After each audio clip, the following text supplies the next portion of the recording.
Welcome back, guys. I'm here today. I decided to take a couple days off from my normal routine and come down to a place called Guadalajara, Mexico. So right now we're gonna go get some breakfast. It was the flight was actually at night, so we ended up leaving the airport in Tijuana. It was 1 a.m. and we ended up getting here.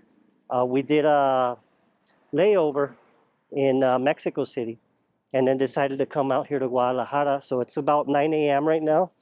And like I said, we're currently going to go get some breakfast.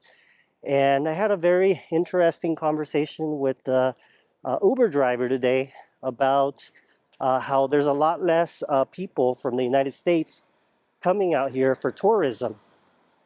He did credit one of the main reasons he said was that a lot of the money that people had after COVID, he says that it's pretty much diminished. So can you imagine? Even the Uber drivers out here in Mexico are well aware that a lot of the money that was once flourishing during 2021, 2022, and 2023 is pretty much all gone. So that's a pretty common thing that you see across the board everywhere, and it's affecting international markets too. So it's not just the United States that's being affected, it's also other places that depend on the US dollar. And so to me, I thought that was very interesting. The fact that even though the airport looks full, there's still a lot of people there. Definitely by talking to someone that's actually local here, they give you pretty good insight as to the current state of tourism in other places.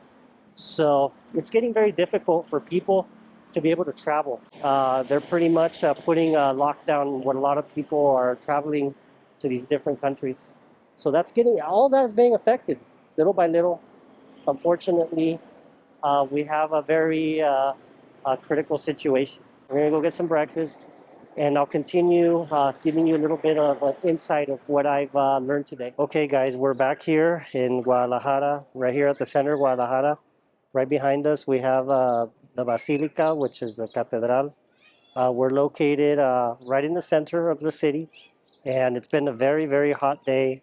The average temperature right now is in the 90s. I think it's like 91, 92 degrees. You have to stay hydrated. I just drank a whole bottle of water earlier today, and I just wanted to go over a little bit of what I've observed so far. Like I said, I really do think that the tourism is down a lot here in the Mexico from different parts of the United States. I think it's pretty much just local tourism, people coming from different parts of Mexico. But when it comes to foreign tourism, maybe Canadians or US citizens or Europeans, I don't really see too many people from other countries coming out here. Uh, so like I said, I think just in worldwide general, there's less people traveling because of the fact that there's not a lot of money circulating in the world right now, especially for people to have disposable income. Now, what I did notice here, and I don't know if you've paid attention these past couple days, but there's been a lot of information online about luxury brands and the fact that they're exposing that a lot of these luxury brands that claim that everything was being made in different parts of Europe are now actually made in China, which I think that a lot of people that have followed this type of information closely over the last couple of years have noticed that that is true.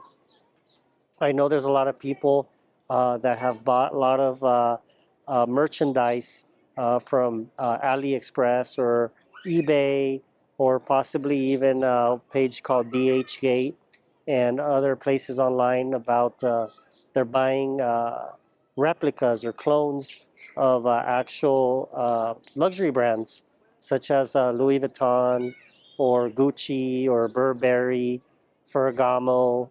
Then you have the Ray-Bans and all the different luxury brands for sunglasses, watches, Rolex, Patek Philippe, and other types of luxury brands.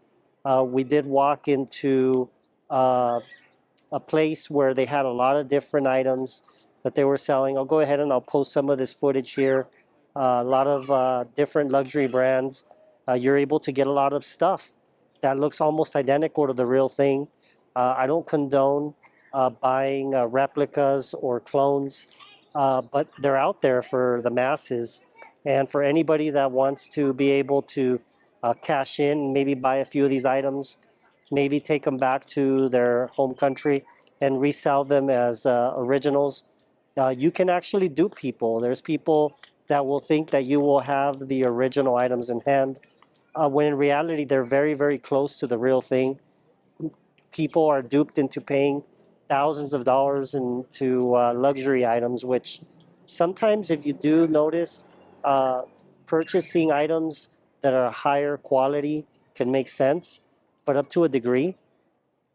I know in the past I've had the privilege of buying jeans or pants that are, you know, maybe $100, $150, um, and I can compare them to other clothing that I have bought from cheaper items, such as going maybe to Walmart or Target and just getting something off of there.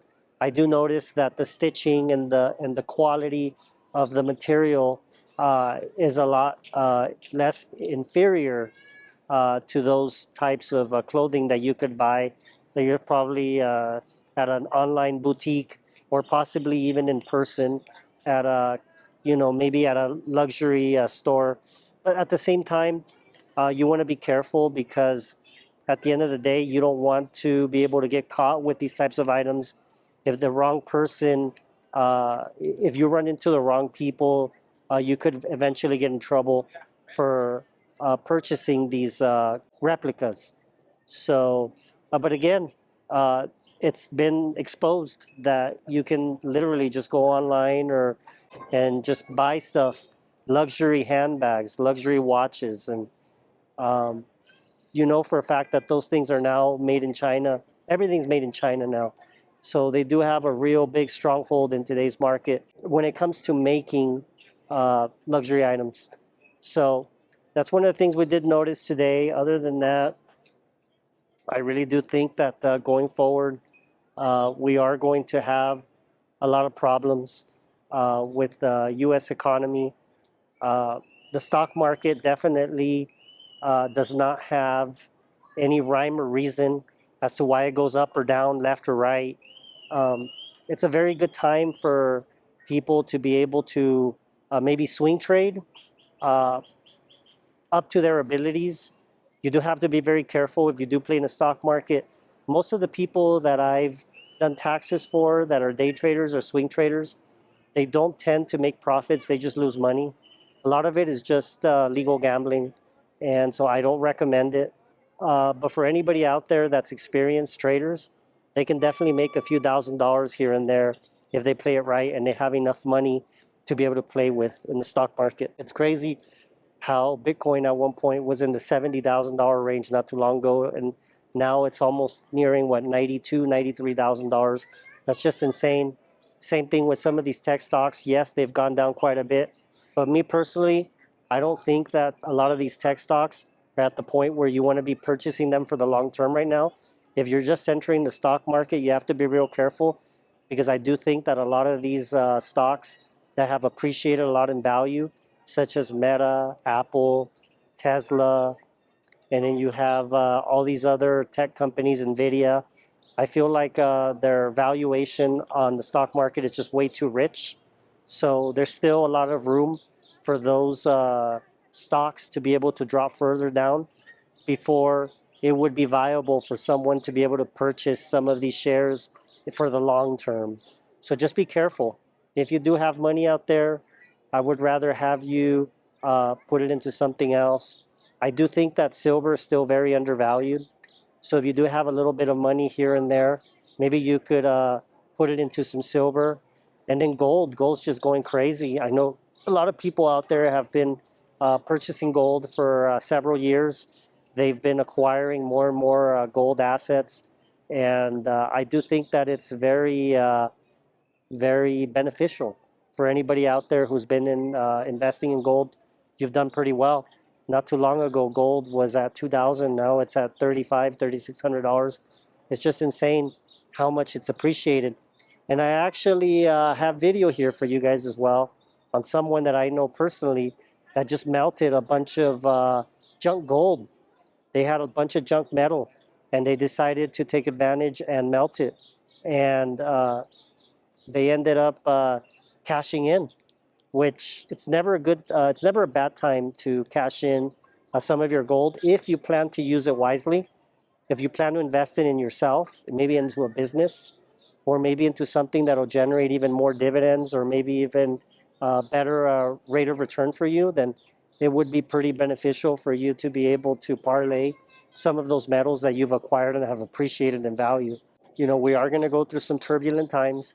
So that's why it's very important, again, just like I've stressed before, that you continue little by little as much as you can to try to save and try to reach that goal of 18 months emergency fund. I know that's hard to do, but just do it baby steps at a time. And eventually, the more you have money for savings, the better you will sleep better at night. And also, you will be able to weather the storm that's coming, because I'm very, very sure that we're going to come to a point where housing will become affordable to the masses again. There has to be a tipping point.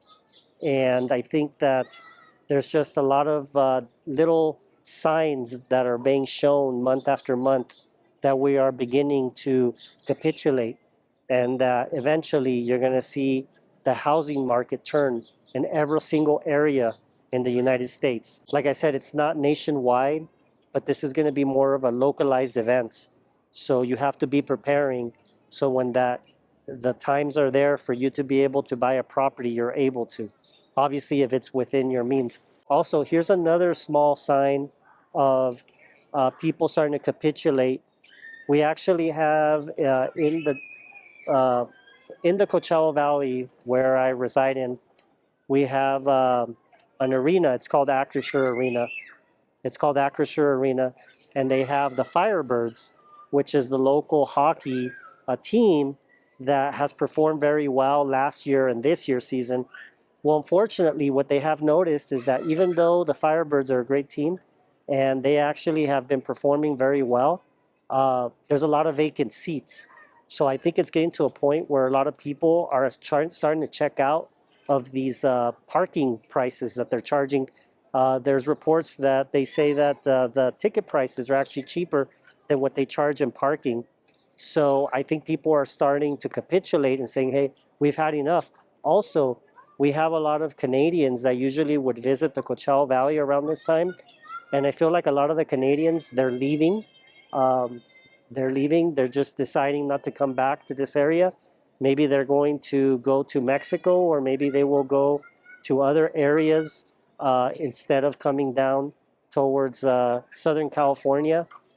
So if you subtract all the Canadians that would spend that money, and they're getting hurt, you know, their currency is actually not doing very well against the US dollar. So unfortunately, without the Canadians and without people's purchasing power, and people are saying, I've had enough of paying these ridiculous ticket prices, it's going to get to a point where this Acrisure Arena is going to have to do something to be able to start generate more business, to be able to bring people back in. So the only way that's going to happen is for them to start lowering down their prices. And like I said, that's not only with ticket prices, that's with parking, that's with food, that's with alcohol.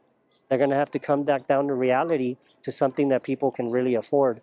And that's going to not only happen there, it's going to happen everywhere.